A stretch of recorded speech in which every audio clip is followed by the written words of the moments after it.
Hi Carl, you've just given us a terrific presentation of your social networking pilot in Devon County Council.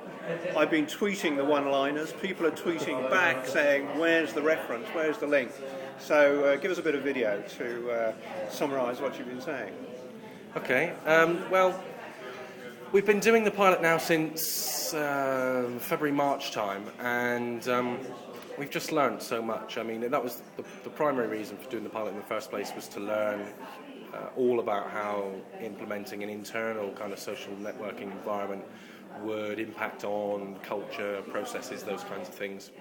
And some simple benefits that we've realised around email reduction. As a team, we committed to kind of communicate just with each other, and my email box went down from like 500-600, whatever it was, to kind of 80 in a week. And people are getting more social interactions. We're learning more about kind of the more productive meetings. So we're having conversations and pre-planning of meetings and the kind of stuff that you would generally hear in the first 15-20 minutes plus of a meeting. Getting to know what people are doing, those kinds of things. You get all of that all online, and you can save half an hour of a meeting, and you can be far more productive. You can get in and out of the meeting, talk about what you need to do, and get out. It's been really, really useful. And we've also learned about what it feels like to actually engage with people online. So we've learned a lot about a lack of online facilitation skills, or facilitation skills as a whole, in particular areas of the organisation where engagement would probably be more relevant, so communication staff, etc.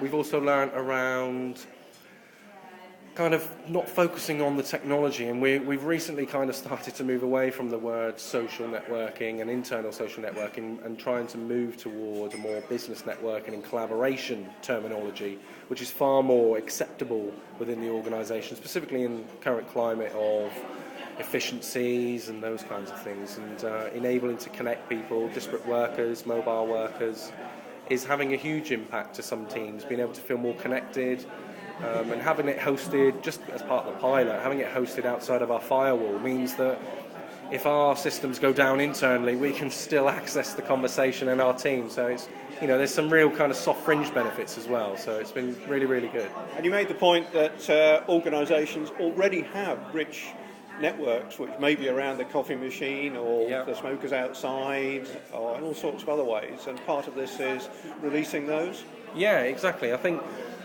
one of the things we try and focus on when we talk to people is, social networks are essentially how organisations work. They exist all the time. Projects happen across organisations based on social networks, informal networks.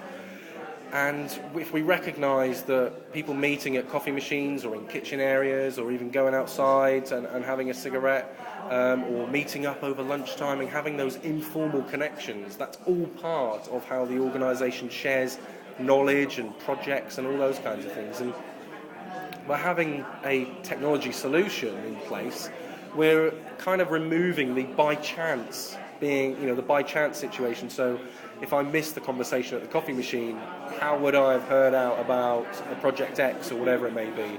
Whereas if it's in an online environment, I can literally just log in at my own time, participate in that conversation at my own time, and then think about how I may want to respond, so I don't feel I'm missing out. So it's just about surfacing those really powerful existing social networks and just providing them a platform that kind of amplifies them, really.